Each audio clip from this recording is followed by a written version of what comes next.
السلام عليكم ورحمة الله وبركاته. ازيكم حبايبي؟ عاملين ايه؟ يا رب تكونوا في احسن صحة واحسن حال يا رب العالمين. ان شاء الله كده روتين يوم جديد وروتين جديد ان شاء الله يعجبكم وينور رضاكم، وهقول لكم معلومات كده حلوة في الفيديو تفيدكم عن الغسالة الاوتوماتيك. وبرضك الغسالة اللي هي الهاف، برضك ان شاء الله يعني نقول معلومات حلوة مع بعض. ولو أول مرة تشوفيني أنا أم يوسف، ودي قناتي. لو إن شاء الله القناة تعجبك برجاء الاشتراك في القناة فضلا وليس أمرا، ولايك منكم تشجيعا منكم ليا.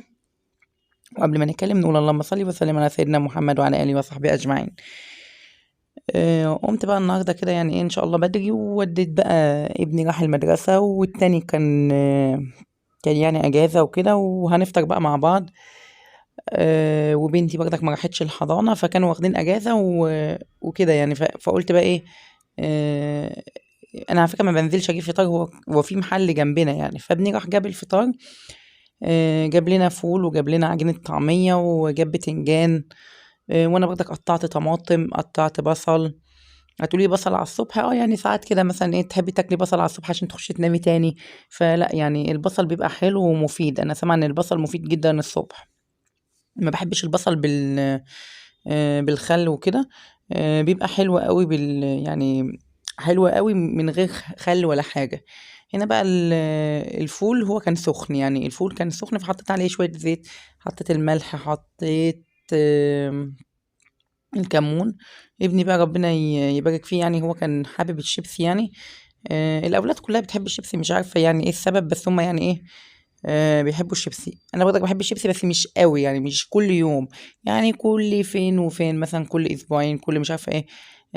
كان هو الشيبسي ده مش عارفه اسمه، اللي هو مش مقاطعة، بس مش عارفه اسمه ايه، تايجر ولا ايه، حاجات زي كده. فجبنا بقى اللي هو جاب الشيبسي ده والبتنجان والطماطم والبصل والفول، وانا كنت بعمل ساعتها عجينة الطعمية بقليها يعني بالزيت وكده. جبت بقى الطعمية وقلت بقى يعني ايه، العيش اللي هو الابيض ده، هما كمان كانوا عاوزين عيش من الابيض ده، مش عاوزين عيش من التاني. لو انا كنت لوحدي طبعا مش هعمل الفطار ده.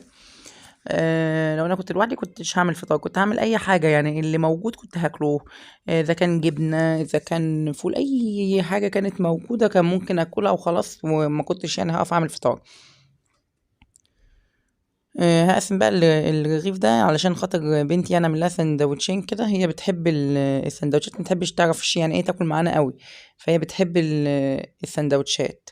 هحط لها طعميتين عليهم طماطمتين بتنجان حاجات زي كده، واحط لها برضك شيبسي، بيبقى ما شاء الله سندوتش حلو قوي.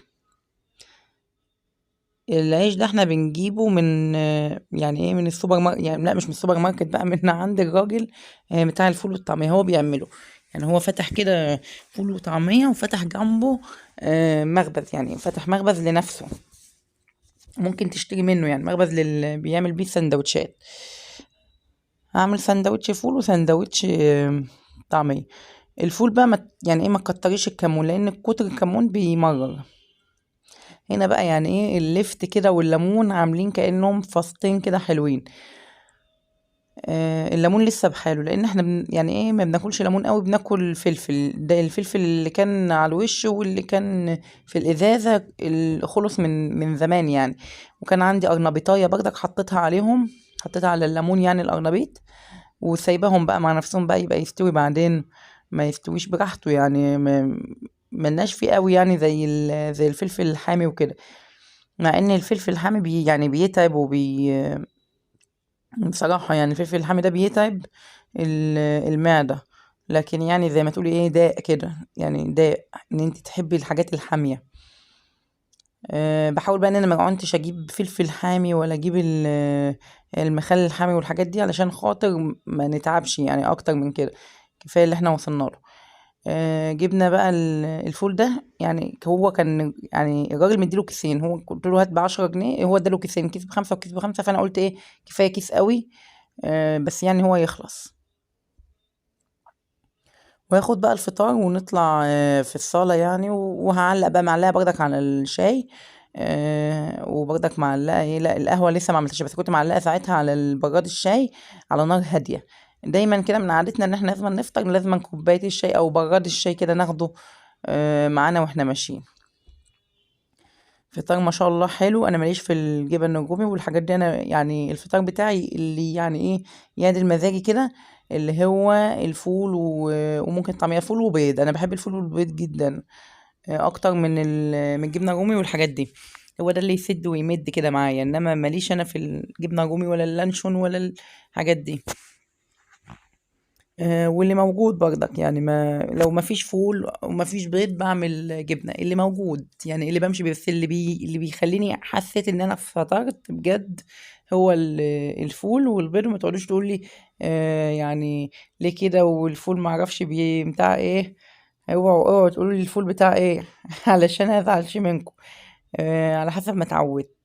اخويا ربنا يصلح حاله، كان يعني زمان بقى ما كنت عايشه معاهم كده، كان يجيب لنا الفطار، ربنا يديله الصحه. كان يجيب لنا الفطار وانا كنت ببقى نايمه، يعني انا كنت ببقى نايمه، هو كان بيصحى بدري بقى والشغل وكده، كان يجيب لنا الفطار ويصحيني. فانا اتعودت بقى ان الفطار الفول والطعميه وكان يصحينا يعني، لان هو كان الشغل كان تحت البيت. فانا اتعودت بقى ان دايما افطر فول. ما كناش يعني لينا في الجبنه رومي قوي. هنا بقى بعمل الشاي وبعمل القهوة، وحبيت بقى ان انا اطلع الفنجان بالطبق. قلت يعني ايه ادلع نفسي، يعني مش يعني ايه مش للضيوف بس، ماليش نفسي يعني اشرب في الفنجان، بس انا مش بطلع الا واحد بس ليا انا، عشان انا بحافظ على الحاجة يعني ايه، مش بدي لاولادي منهم. طبعا الفنجان ده فنجان للشاي، بس انا بحط فيه قهوة علشان خاطر اكيد مش هطلع فنجان القهوة الصغير اللي هو بق قهوة ده، لا لا، ده انا ممكن كمان يعني ايه احط في مج بتاع الشوربة. من كتر ما انا يعني ايه لازم اشرب حاجه يعني جامده، اشرب كوبايه شاي كبيره كده في الصبح، او اشرب كوبايه قهوه كبيره. اي حاجه يعني ايه تكون كتير وتقيله شويه، عن مثلا بعد الظهر او كده. لا الصبح لازم تشربي كوبايه شاي حلوه كده او كوبايه قهوه حلوه، علشان تظبط الدماغ كده ودماغك تتعدل، وتشوفي بقى تقومي تشوفي انت هتعملي ايه. ماليش انا في القهوه الصغننه دي، لا.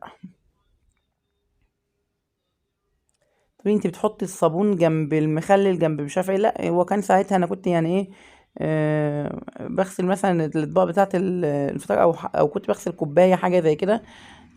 فهي جت بس جنبها، لكن انا ما بحطهمش جنب بعض كده على طول، لا انا ببعدهم.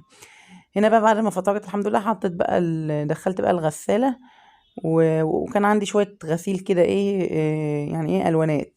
فانا حبيت ان انا اغسل يعني ايه على الغساله الهاف دي، بما ان الغساله الاوتوماتيك بايظه لسه. وبرضك يعني ايه كانوا شويه لا مش ابيض، شويه الوانات على شويه غوامق. فانا قلت ايه اخلص منهم. هنا بقى ببشر الصابونه اللي هي ايه الصابونه البلدي دي.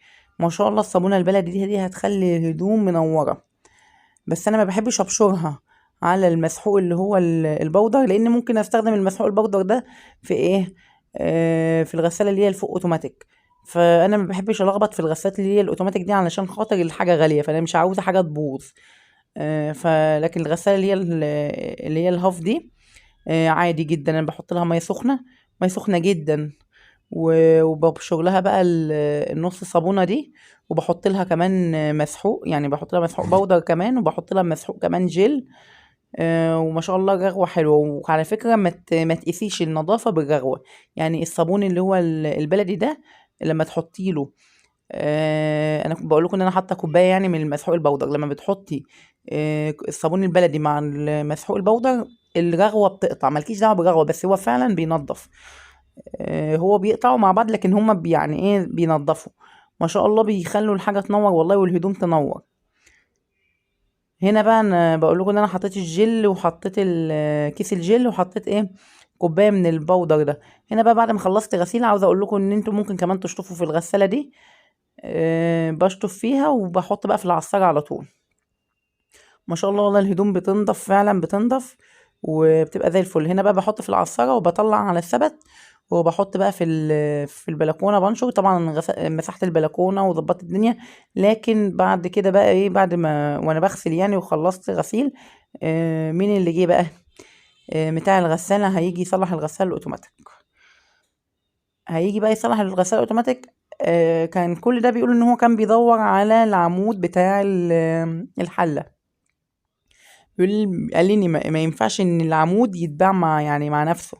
فجاب لي بقى ايه، جاب لي لما صلى على النبي، جاب لي الحله كده هو بالعمود، هوريها لكم حالا وهقول لكم هو قال لي ايه. بس انا بقى بوريكم ان انا بشطف وبطلع في الثبت وعلى فكره طريقه الشطف دي طريقه حلوه جدا. ليه بقى؟ لان الطريقه دي بتنظف يعني الغسيل كمان اكتر من كده، يعني بتنظف الغسيل. وكان برضك عندي يعني ايه الحاجات اللي انا بمسح بيها الارض، ممكن حاجات الغوامق اللي هي اللي على الارض دي، مش هدوم، انا بحطش هدوم على الارض دي. مثلا مثلا ايه هقول لكم، قطعة قماش مثلا غامقة ممكن احطها قدام البلكونة علشان لو داخل البلكونة نمسح فيها رجلينا. احطها مثلا عند دخلة الباب الشقة على الفرشة كده، افرش حاجة كده قطعة قماشة بتبقى كحلي او غامقة يعني. فبغسل الحاجات دي في الاخر الغسالة، كل ما بدخل الغسالة يعني الحمام لازم اغسلهم يعني ورا الهدوم. لكن ما بحطش هدوم على الارض. هنا بقى بقول لكم ان الغسيل انا خلصت الحمد لله الغسيل، وهروح بقى انشره. معرفتش بقى اجيب معاكم مسح البلكونه ولا الحاجات دي، لان الراجل بتاع الغساله جه، تحس ان الدنيا ايه اتلخبطت كده على بعضها. هو ده بقى اللي اتكسر، ده العمود بتاع الحله. قال لي ان هو اتكسر، يعني والله هو النصيب، ما اعرفش يعني. بيقول ان انا كنت بحمل عليها بنقع فيها ميه، ما كنتش بنقع فيها ميه والله ولا حاجه، يعني ما بنقعش فيها الهدوم ولا حاجه. هي يعني قدر، ده قدر يعني، كل حاجه لها عمرها. المفروض ان البتاعه اللي هي المثلثه دي ان هي تيجي لوحدها، لكن هي ما فيش منها لوحدها. بيقول ان اللي موجوده في السوق دي حاجه سيئه، يعني سيء اللي هو العمود دوت لوحده كده سيء. هيركبهولي هيبوظ تاني على طول. وحسيت ان هو ظهري يعني الظهر تقريبا بيتكسر على طول، الظهر مش متين زي مثلا الالومنيا او الحاجات دي، مستهيألي كده الله اعلم يعني، دي وجهة نظري. فقال بقى ان انتوا ما تستخدموش الكلور، ما تستخدموش كلور خالص في الغسالة الاوتوماتيك، وتجيبوا لها مسحوق محترم يعني. ما كنتش بستخدم والله مساحيق وحشه، يعني ما كنتش بستخدم مساحيق عاديه، انا كنت بستخدم مسحوق الاوتوماتيك. دايما كنت اقول لكم لا ده انا نجيب المسحوق اللي هو الغالي علشان خاطر احافظ عليها. صح، مش انا كنت بقول لكم كده؟ بس مش عارفه، هو ده قدر يعني، كل حاجه قدر وده عمرها والحمد لله ان هي جت على قد كده. خد مني كام بقى؟ هو لسه هياخد كمان، هو لسه مخلصهاش. هي تكلفتها تقريبا 2000 وشويه، 2300، هتتكلف 2300. يعني كأني هاشتري الغسالة كده من تاني. يا رب الفيديو يكون عجبكم، والسلام عليكم ورحمة الله وبركاته.